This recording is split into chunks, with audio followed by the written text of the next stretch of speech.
All right, let's talk a little bit about my couple days. First of all, you saw no Hawaii pictures. I'm so bad at pictures. I put up a couple stories. So our first flight, right? Keep in mind we have a 4-year-old with us. He's almost 4. And our first flight, we go to the airport and they're like, your plane's gonna be 2 hours late. So we're gonna miss our connecting, right? So we have to rework our flight, get a new connecting flight to Hawaii. So we fly to LA.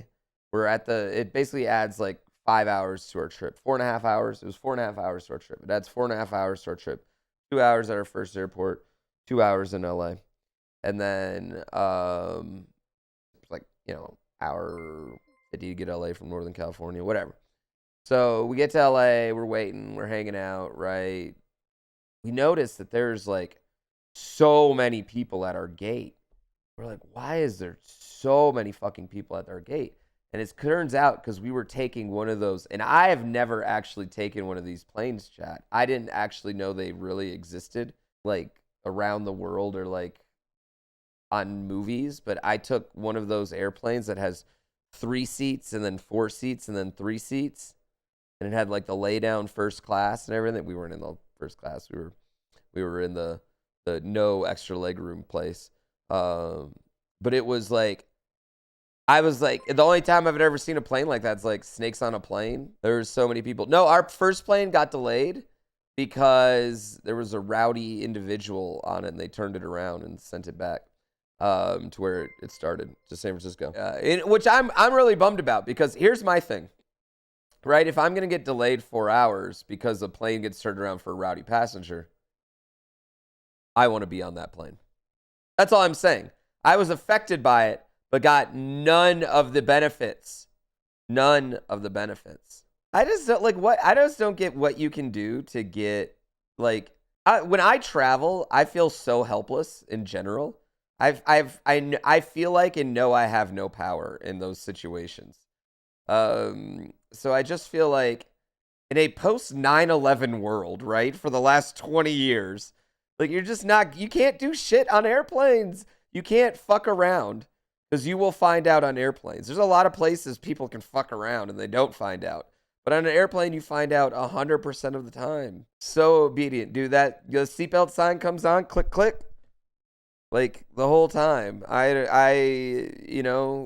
You need me to get the app to put my credit card in so I can get a drink? Sure. Okay, let's do it. Like, whatever you need. Whatever you need. It's just weird to me. Like, I don't get what people can even get kicked off. Like is it about seats? Like, during the mask era, that was stupid because, like, you knew you were going to do it. You had to wear a mask through the whole fucking airport, you fucking dumb shits. Like, everyone knew you were going to do it. So those ones were stupid, right? But, like, what do you even do now that they took the masks away? Like, what do you even do? Also, chat, I saw something that tripped me out the most. I saw a motherfucker in a mask with his nose out in God's year 2022. Who does a mask with the nose out at this point, right? Like, if you're doing a mask with the nose out, you clearly don't believe in the mask, but you don't have to wear one. Why would you do that at this point? You know what I mean? Like, you just don't have to wear it. It's fine.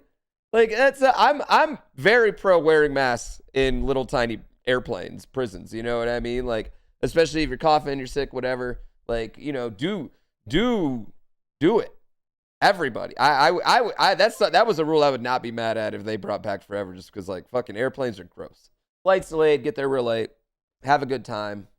Have a couple drinks. Wife and kid went to sleep early. I had a couple drinks. It was fine.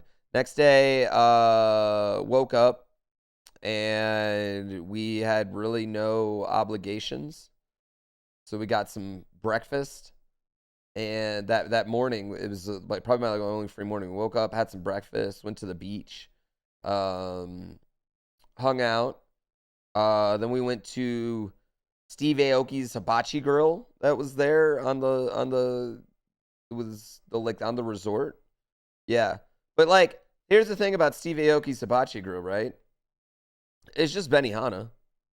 Yeah, it's not like, I love Steve Aoki as much as the next person, but like your parents own Benihana, and that's just a Benihana with Steve Aoki's name on it. It was just a Benihana. They didn't have anything special. It was a Benihana menu, man. Like, anyway, it's my kid's first time with hibachi, and I thought the kid would have like the absolute blast. You know what I mean? Like, I thought he would just fucking, volcano of onions. You know what I mean? He didn't give a shit. But he was such a little trooper. He was amazing the entire time. Just the most amazing traveler. So we do hibachi, and then there's like a Red Bull like get together gathering with a local band, and B comes to that party with us. He's the only child in this whole thing. Because keep in mind, so like it was all the Red Bull employees, and a lot of them brought their plus ones. Their plus ones weren't allowed to come to like the events, but I have the hat on, so they let me do whatever the fuck I want. Right? They just don't care. I bring in everyone. So I brought in another person's plus one, this girl that we met at dinner, and she was like super nice. She was incredibly nice, and she was a plus one for someone else. That's why she was at dinner alone. She was at our table at hibachi dinner alone, and like I was like, well, I don't want to not talk to this person, this human. So we all talked, and her and my wife became little friends. That was nice. She was really nice to my son. Yeah, so, and then my son was just like dancing with everyone. But there was a lady in a shark costume just cruising around, and I don't know if it was a Red Bull employee in a shark costume or someone that was working at the hotel, or just someone had brought a shark. I don't know how the shark costume came, but my son danced with Shark Lady. Yeah, left shark themselves the entire time. He was cutting a rug. Yes, and then at one point he stops dancing, goes to his seat, sits down, kind of has this like sad face, and goes, "Sharks are dangerous." And it's just like the mind of a 4-year-old, the way it works is like so amazing. Yeah, the mind of a 4-year-old is just like so cute. Like it just trips me out. Yeah. Sharks are dangerous. And yeah, had a great time that night. The next day, he wanted to go to this this pool at the water slide. All right, chat. The ocean in Hawaii was cooler than it was in August, but warm, very warm. The pools in Hawaii are so effing cold. I don't know why, but my son wanted to go into this water slide, and like, okay, so my wife can handle cold a lot better than I can, and so we were kind of like, which parent is he gonna ask to come in this water? And he looks at me, he's just like, Dada, come in here. And I was like, so me and him were in there. We had an absolute blast, but it was the coldest I think I've ever been. It was colder than Lake Tahoe. It was freezing. 80 degrees doesn't heat a pool. No, it was so cold. This pool was in like the shade, like it was like all rocks and everything. Anyway, he rode the slide like 9,000 times, and we had to do some activities with Red Bull. I did a introduction, like I did like a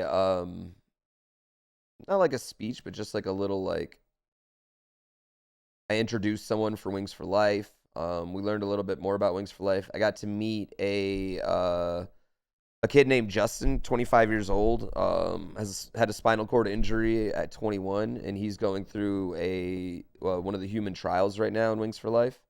So that was really cool just to hear about that and see that.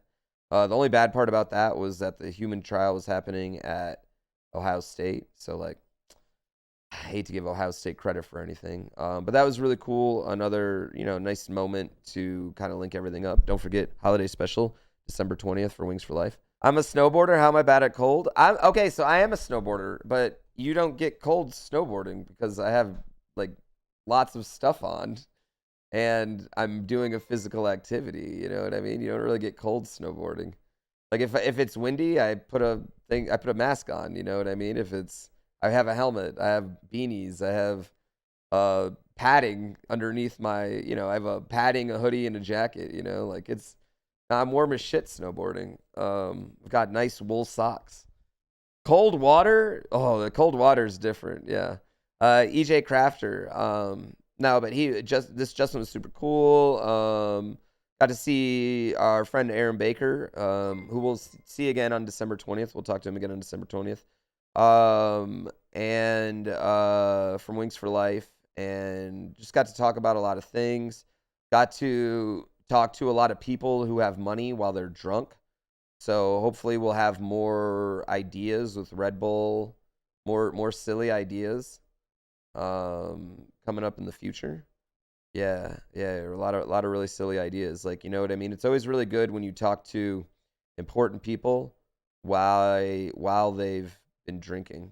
Also, so that was my Hawaii trip, chat. That was my Hawaii trip. It was really fun. I had an absolute blast. It was really busy. Oh, wait. Sorry. And then that night, that last and final night. So we had a luau, and then we had a concert, a private concert for 1,600 Red Bull employees. Free alcohol. It's a private Ludacris concert. And Ludacris played all the hits. Played What's Your Fantasy? Played Roll Out. Played Get Back. Played Move Bitch.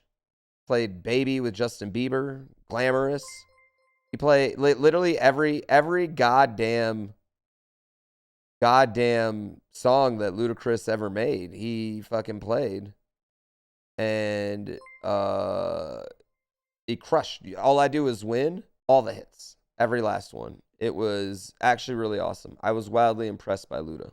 Chat, we have a Super Mario advent calendar. Yeah, Ludacris is dope. Ludacris is a great show. Sounded exactly like he sounded on his album. He was sick.